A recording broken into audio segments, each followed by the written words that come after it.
Oscar De La Hoya keeps blaming Al Heyman and says that pertinent fights with his company, Golden Boy, will not and can't happen, or they are hard to make at the very least because of Al Heyman. Let's talk about it. What up, Fight World? It's your boy Ego, and I am back with some more boxing. Make sure you come in, smash the like button, subscribe, SLC, subscribe, like, and comment. Now, Oscar De La Hoya, he did an interview, or it was really a live on his social media, and basically pointed the finger and says these fights he wants to make are increasingly hard to make, and he blamed it all on Al Heyman. He said Al Heyman this, that, and that. Now, I have a hard time believing that. And either way, this is a bad look, and I will explain by the end of this video. You will understand why I said what I said and why I feel the way I feel. So let's start with this. Oscar De La Hoya used to work with Al Heyman, and he seems begrudged, like he's held a grudge and has not buried the hatchet on his fighters leaving Golden Boy to work with Al Heyman and PBC. And the reason I say this is because you have De La Hoya, who has done several interviews and moments where he said that Al Heyman stole his fighters. But that's not true, because most fighters had an option to stay with either De La Hoya or go with PBC. They chose not to stay with Oscar De La Hoya. The only person that really stayed that had a name was Canelo, and he ended up leaving Golden Boy, just like Kenichi Estrada ended up leaving Golden Boy and Ray Vargas. So Golden Boy has lost a lot of fighters recently, and to add insult to injury, a couple years ago, Oscar De La Hoya and Golden Boy sued Al Heyman, and the case was dismissed.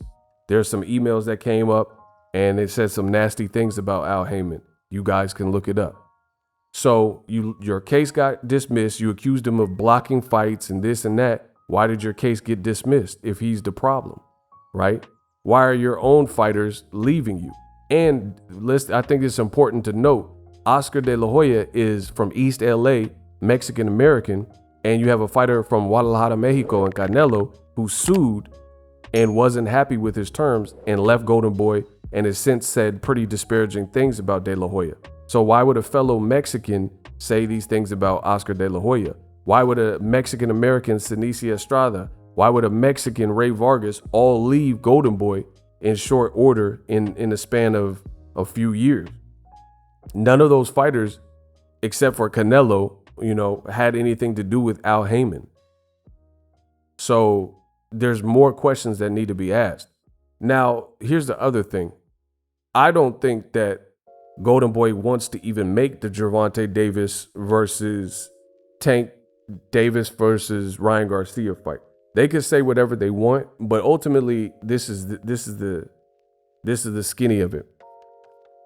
Oscar can keep blaming people, but at the end of the day, in 2022, nobody cares. Nobody cares about this blame game. And this is the oldest trick in the book. Blame Al Heyman, blame PBC, point the finger. At the end of the day, you're a promoter. It's your job to get the poppin', pertinent fights, brand your fighters, and promote your fighters. If you fail to do that, then that's what the standard you will be held to. So, really, this is going to hurt Golden Boy, and it's going to hurt DAZN, because he's basically was saying that Jaime Munguia and Charlo probably won't happen, or it's going to be difficult to make. He's saying Ryan Garcia and Tank Davis is difficult to make. And people don't want to hear a bunch of excuses. They want solutions. So Pacquiao was with HBO, Floyd was with Showtime, and they still managed to get together and fight. It just so happens that I think this is my opinion, I think this is a pissing contest. And I think De La Hoya is scorned because all those fighters left him, and he can't deal with not being the shot caller in the situation. That's what it really seems like. Because at the end of the day, Tank is the A side. So if you have to send Ryan to Showtime, and you'll still get a cut of his money, I'm sure, just like when Top Rank allowed DAZN, and it was going to be Triller before they defaulted they allowed Cambosos and Teofimo. So Teofimo, had to pay Top Rank a portion of their money, despite the fact that they didn't actually host or promote the fight. So this sometimes happens in the sport of boxing. And with Tank and his star power and what he's doing at the end of the day, you know what I mean? Is you got to succumb to what their demands are. And if you choose not to, then guess what? Tank still has plenty of options. Tank has a bunch of options that he can easily fight that are lucrative, good fights that he's going to continue to probably be on pay-per-view. Meanwhile, the same cannot be said for Ryan Garcia. In fact, I can't think of any pay-per-view worthy fights for Ryan Garcia that can be made with only Golden Boy fighters. So this is the conundrum. This is the paradox. This is the pickle that Golden Boy is in. You have Ryan and he has all these Instagram followers and stuff. Cool. But who is he going to fight? How can you turn him into a pay-per-view star with a company that said pay-per-view is dead and preached against the pay-per-view model, and only to contradict themselves and now say they're going to do it on pay-per-view? Ryan is trapped on the app. Canelo is trapped on the app, at least right now. So they don't have a network. That's another thing. How can you be a pay-per-view star and you don't even have a network?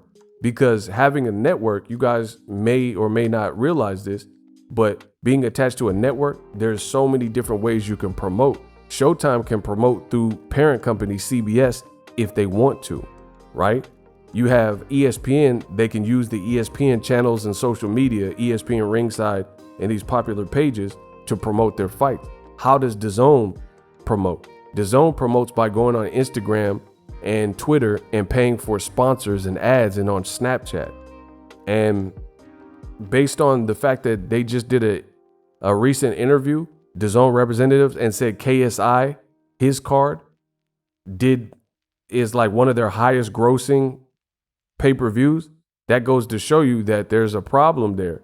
Like a YouTuber that had a fight that was canceled, the initial opponent was canceled and they switched it out. That's one of your highest grossing pay-per-views. I mean, it's crazy. And I think that was at a cheaper price point. So at the end of the day, I told you I wasn't going to hold my breath for Ryan Garcia and Tank. If it happens, it happens. If it happens, I think Ryan has to get away from Golden Boy. Somehow, some way, he has to have some kind of loophole in his contract, or, you know, announce his retirement and then be a free agent, you know, some kind of loophole like that where he can get away. Because as long as we were with Golden Boy, I don't know how it's going to happen. You know, I think it's going to be harder to happen because Golden Boy is also saying DAZN must be a part of it. And, you know, that could be a stumbling block. Let me know how you guys feel. SLC, subscribe, like, and comment to the channel, and I'm out.